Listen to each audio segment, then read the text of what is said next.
What's up, Stackers? Welcome aboard.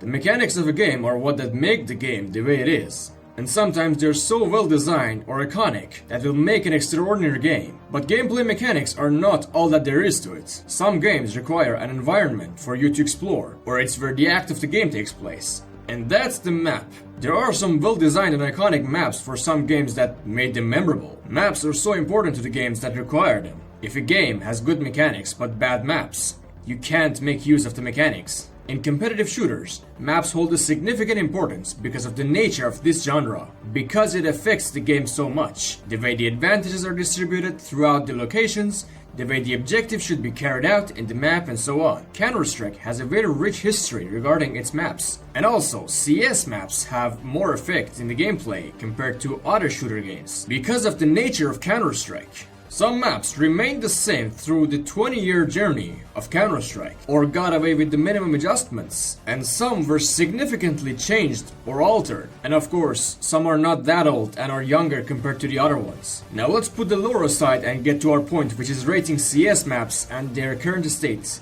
if they're present in CS2. And I'll be using the terms attackers and defenders in order to cover both T and CT actions. First map first, we have the good old Dust 2, because why not to start off with one of the oldest, most known and most popular maps in the game. Dust 2 is almost as old as Counter-Strike and... Stop with the lore! Well, speaking about technical stuff, Dust 2 is a square map, with 3 main routes that the T-side can use to reach the sites. Actually, Dust 2 is the map that introduced these rules and regulations into Counter-Strike. Okay, 3 main routes. One dedicated to the A site, one to B site, and one mid route. This is a pretty common setup which is used in the traditional or classic CS maps.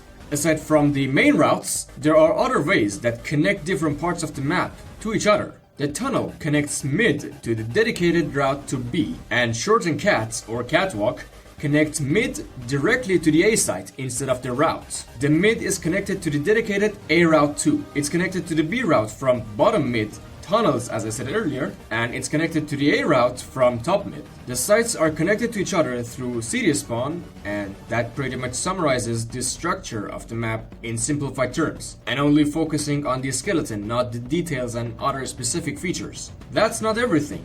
Dust 2 is simple to learn and does not have complicated features, but it's not an easy map to play because the stakes are always too high. It feels like it was designed for competitive matches and intense situations, which is actually the fact. Tight passages, open corners, and up favoring long distances raise the stakes high. There's always a chance that a guy pops out of an angle you weren't holding at the moment. And yeah, I'm talking about the A sites. The number of the lives lost in that area is uncountable.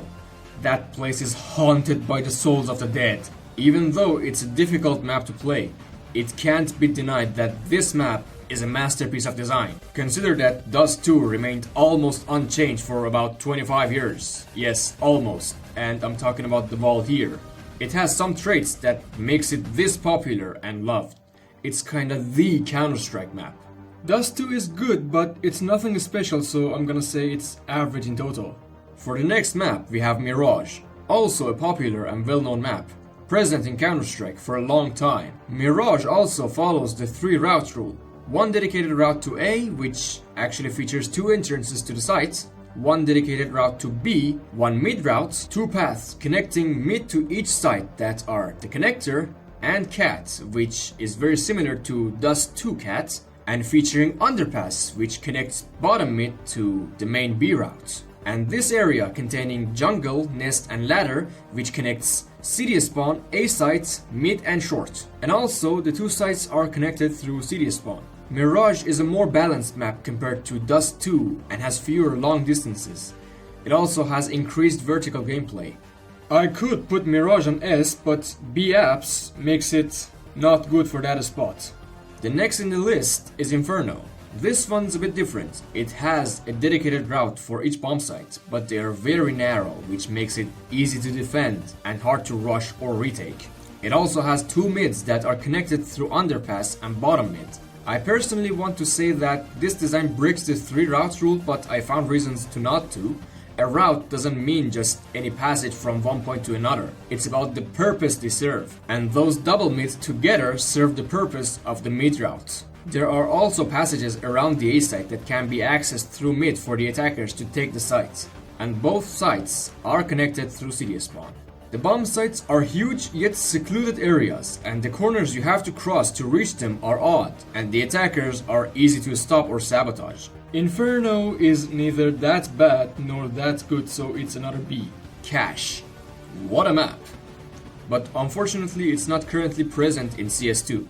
It follows the classic rule of a square shape and 3 route layouts. Aside from this, the passages, entrances, and prop placements in this map are so good.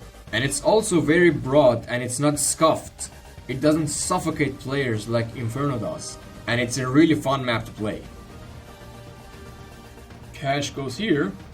Next up we have Ancient. When I first saw the map, I could see what the creator had in mind. You want a map that gives the vibe of the inspired location as well. But if you focus on it too much, you'll lose the technical and gameplay score. Adding more turns and complicated pathways doesn't make a map good or exciting. I'm not saying that it's a bad map, but it's not a very good map either.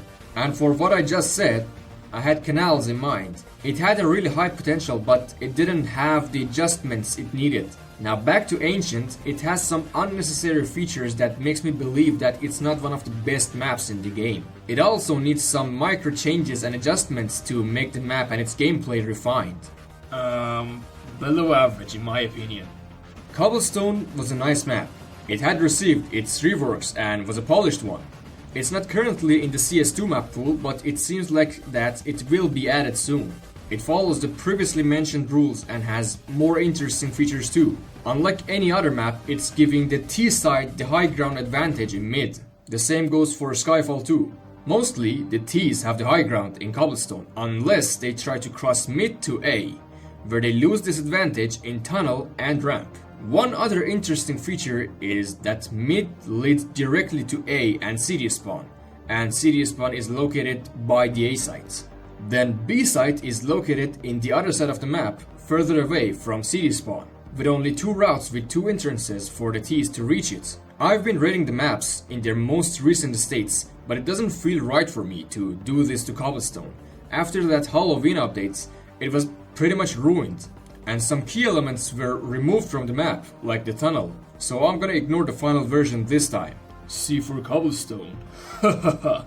Anubis, one of the best maps I've ever played in my life. It has a unique design and it's just never gets old, never gets boring, never gets repetitive, and never run around and desert you. Get it? Dessert. It has 2 parts that serve the mid purpose that are connected, and each one of them is in one team's territory. And the team that takes control of both of them first would obtain a significant advantage. Sites have enough entrances, A has less but wider routes and entrances, and B has more but narrow ones. It's perfectly balanced and I just love it. Solid S tier.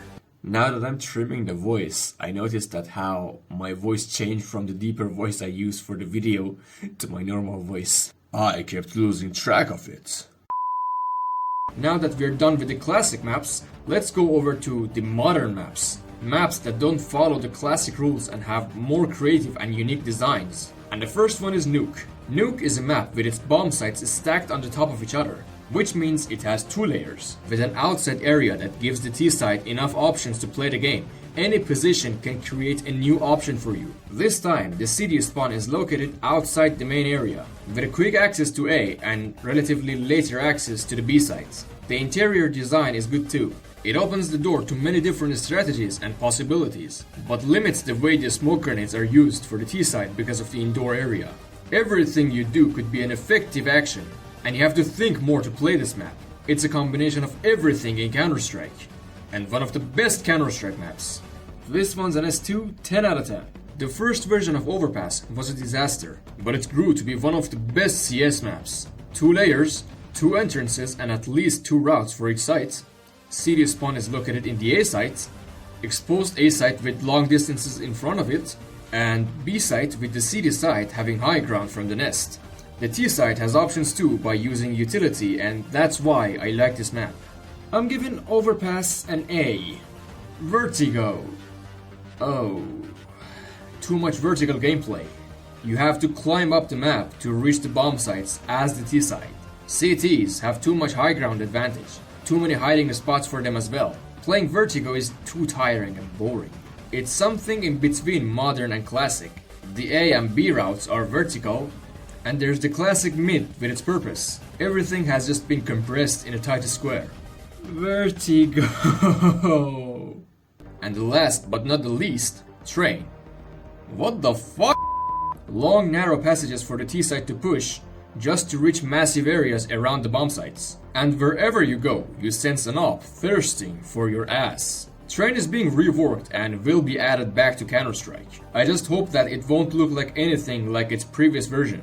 Train might be worse than Vertigo, but actually you have more options in Train compared to Vertigo, which makes it not that much but significantly better than Vertigo. By the way, special thanks to Heisenberg for recording the extra footages for me. And that was my idea on the maps. And it's finally the time to feed the pigeons. The name's Ichiro, thank you very much for watching, Stak Together, have fun.